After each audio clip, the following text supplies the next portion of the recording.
Hello friends, welcome to my YouTube channel the web education. So friends, এই মুহূর্তে আপনার জন্য একটা গুরুত্বপূর্ণ আপডেট, সেটা হচ্ছে সেন্সাস 2027 অর্থাৎ জনগণনা 2027 সেটা কিন্তু শুরু হতে চলেছে। এবং যেখানে যে রাজ্য সরকার তরফ থেকে যে সমস্ত কর্মচারীদের এই সেন্সাস বা জনগণনার কাজে নিযুক্ত করা হবে তাদের তরফ থেকে কিন্তু কিছু প্রশ্ন রাখা হয়েছে, যে প্রশ্নগুলো বাড়ি বাড়ি গিয়ে সমীক্ষার মধ্য দিয়ে করা হবে। এবং এখানে মোট 33টা প্রশ্ন রাখা হয়েছে এবং গেজেট রুলস সেটাও কিন্তু প্রকাশিত হয়েছে। তো কোন কোন প্রশ্ন করা হবে, কি কি তথ্য চাওয়া হবে এবং আপনাদের বাড়ির মধ্যে এই তথ্যগুলো আদৌ সত্যি কি ভুয়ো সেটাও কিন্তু ধরা পড়ে এরপর এই প্রশ্নের উত্তরের মধ্য দিয়ে। তো সকলেই ভিডিওটা শেষ পর্যন্ত দেখুন, কারণ এই যে তথ্যগুলো এগুলো যখন সংগ্রহ করা হবে অবশ্যই আপনারা সঠিকভাবে উত্তর দেওয়ার চেষ্টা করবেন এবং সঠিক তথ্য দেওয়ার চেষ্টা করবেন। কারণ এই জনগণনার ভিত্তিতে অনেক কিছু তথ্য লুকিয়ে থাকে বা জড়িত থাকে, যেগুলো আপনার যে বিভিন্ন সরকারি প্রকল্প থেকে শুরু করে বিভিন্ন যে কার্যের ক্ষেত্রে আপনার কিন্তু একটা অগ্রণী ভূমিকা পালন করবে। এবং সেখানে অনেক কিছু ভুয়ো যদি ধরা পড়ে তাহলে সেখানেও কিন্তু আপনার অনেক সমস্যা হতে পারে। তো কি কি প্রশ্ন, কি কি গ্যাজেট রুলস বলা রয়েছে একদম ডিটেলস চলুন আলোচনা করা যাক। তো ভিডিওটি যারা দেখছেন অবশ্যই বলবো ভিডিওটি লাইক করবেন, বাকি শেয়ার করবেন। আর চ্যানেলে নতুন ভিউয়ার্স হয়ে থাকলে অবশ্যই এই ধরনের গুরুত্বপূর্ণ আপডেট পাওয়ার জন্য চ্যানেলটি সাবস্ক্রাইব করে পাশে থাকা বেল নোটিফিকেশন অন করবেন।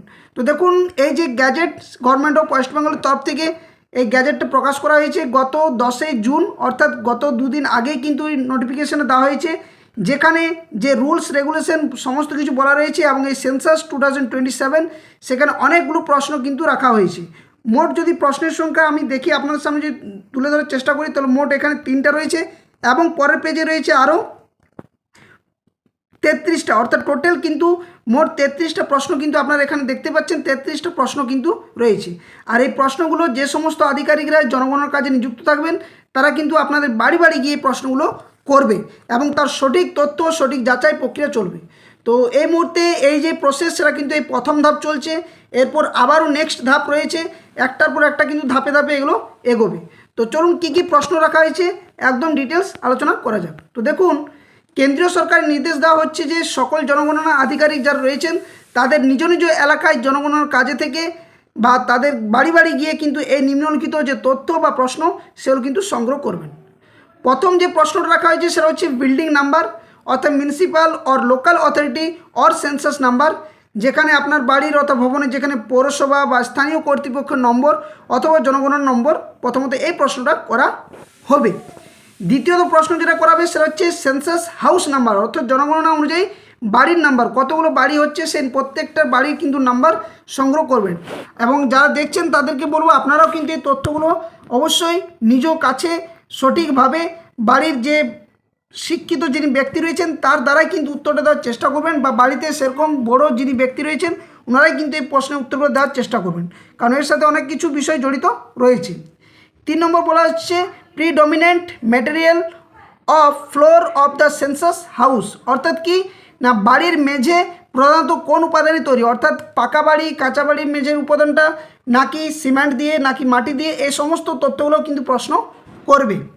4 নম্বর প্রশ্ন সেটা হচ্ছে predominant material of wall of the census house, অর্থাৎ যে আপনার বাড়িটা তৈরি হয়েছে সেই বাড়ির দেওয়াল প্রধানত কোন উপাদানে তৈরি হয়েছে, সিমেন্ট নাকি মাটি দিয়ে তৈরি। 5 নম্বর বলা হচ্ছে predominant material of roof of the census house, অর্থাৎ বাড়ির ছাদ আপনার প্রধানত কোন উপাদানে তৈরি সেটাও কিন্তু জিজ্ঞেস করবে। প্রথমত আপনার যে বাড়ির অবয়ব বা গঠন কাঠামো সেটা কিন্তু জিজ্ঞেস করছে। তারপরে এক্সার্টেন ইউজ অফ সেন্সাস হাউস, অর্থাৎ বাড়িটি কী কাজে আপনি ব্যবহৃত হচ্ছে, থাকার জন্য নাকি ব্যবসা বাণিজ্যের জন্য, এই সমস্ত তথ্যগুলো কিন্তু জানার চেষ্টা করবে।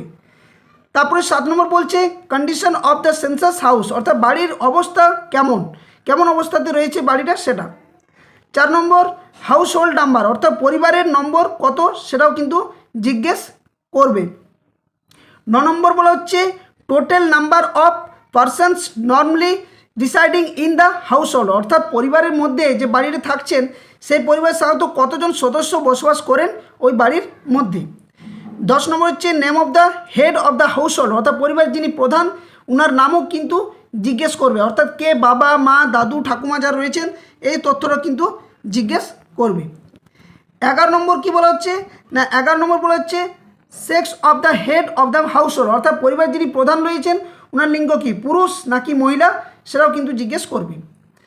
তারপরে 12 নম্বর প্রশ্ন হচ্ছে কি না, whether the head of the household belongs to schedule caste বা শিডিউল ট্রাইব অর আদার্স, অর্থাৎ যিনি পরিবারের প্রধান ব্যক্তি তিনি তপশিলি জাতি নাকি তপশিলি উপজাতি নাকি অন্যান্য শ্রেণী অন্তর্ভুক্ত, সেটা কিন্তু আপনাকে জিজ্ঞেস করা হবে, অর্থাৎ এখানে কাস্ট ব্যাপারটাও কিন্তু আসছে। 13 নম্বর প্রশ্ন কি না, ownership status of the census house, অর্থাৎ বাড়িটির মালিকানার অবস্থা কেমন, অর্থাৎ যিনি মালিকানা রয়েছেন তার অবস্থা কেমন। তারপরে 14 নম্বর প্রশ্ন, number of the duelling rooms exclusively in position of the house hold, অর্থাৎ পরিবারের যে একক যে ব্যবহারে থাকা বসবাসযোগ্য কক্ষের সংখ্যা কতগুলো, অর্থাৎ আপনার বাড়িটির মধ্যে কতগুলো বাড়ি মানে রুম রয়েছে বা ঘর রয়েছে সেগুলো কিন্তু জিজ্ঞেস করবে। তারপর 15 নম্বর বলা হচ্ছে number of married couples living in the house hold, অর্থাৎ পরিবারের মধ্যে বসবাসকারী কতজন দম্পতি যারা বিবাহিত রয়েছেন সেই সংখ্যাটাও কিন্তু জিজ্ঞেস করবেন, দুইজন দম্পতি নাকি 3 জন সেটাও কিন্তু জিজ্ঞেস করবে। 16 নম্বর প্রশ্ন যে main source of drinking water, অর্থাৎ আপনি যে বাড়িতে থাকেন সেখানে পানীয় জল কোথা থেকে সংগ্রহ করেন তার উৎসটা কিন্তু জিজ্ঞেস করুন, কুয়ো থেকে নাকি চাপাকল থেকে নাকি নদী নাকি পুকুর, এই সমস্ত তথ্যগুলো কিন্তু জিজ্ঞেস করবে। নেক্সট 17 নম্বর প্রশ্ন availability of drinking water source, অর্থাৎ পানীয় জলের উৎসের প্রাপ্যতা কতটা রয়েছে সেটা, অর্থাৎ বেশি পরিমাণ আপনি পান নাকি কম পান, একদম সঠিক তথ্যটা দেওয়ার চেষ্টা করবেন এই যে প্রশ্নের উত্তরের মধ্যে। তারপর হচ্ছে 18 নম্বর মেন সোর্স অফ লাইটিং, অর্থাৎ আলোর উৎস, আপনি যে ইলেকট্রিসিটি ব্যবহার করেন সেটা কোথা থেকে আলোক উৎসটা আসছেন সরকারিভাবে যেটা নিচ্ছেন আর কি, সেটা নাকি কোনো আপনার আলোর সোর্স নেই, অর্থাৎ আপনাদের বাড়িতে সেরকম কোনো আলোর সোর্স নেই, সেই তথ্যটা কিন্তু জানার চেষ্টা করবে। 19 নম্বর বলা হচ্ছে অ্যাক্সেস টু লিটারেন, অর্থাৎ শৌচাগারের যে ল্যাট্রিনের যে ব্যবস্থা সুবিধা আছে কি না সেটাও কিন্তু আপনাকে জিজ্ঞেস করবে, থাকে নাকি আপনি মাঠে যান শৌচাগার করতে সেটাও কিন্তু জিজ্ঞেস করবে। নেক্সট 20 নম্বর প্রশ্ন টাইপ অফ ল্যাট্রিন, শৌচাগারটা যদি থাকে তাহলে কী ধরনের শৌচাগার সেটাও কিন্তু আপনাকে জিজ্ঞেস করবে। তারপরে বলা হচ্ছে 21 নম্বর ওয়েস্ট ওয়াটার আউটলেট, অর্থাৎ বর্জ্য জল সেটা নিষ্কাশনের ব্যবস্থা আছে কি না সেটাও কিন্তু জিজ্ঞেস করবে। 22 নম্বর অ্যাভেলেবিলিটি অফ বেথিং ফ্যাসিলিটি, অর্থাৎ আপনি যে স্নান করেন সেই স্নান করার জন্য আপনার স্নানের সুবিধা আছে কি না সেটাও কিন্তু জিজ্ঞেস করা হবে।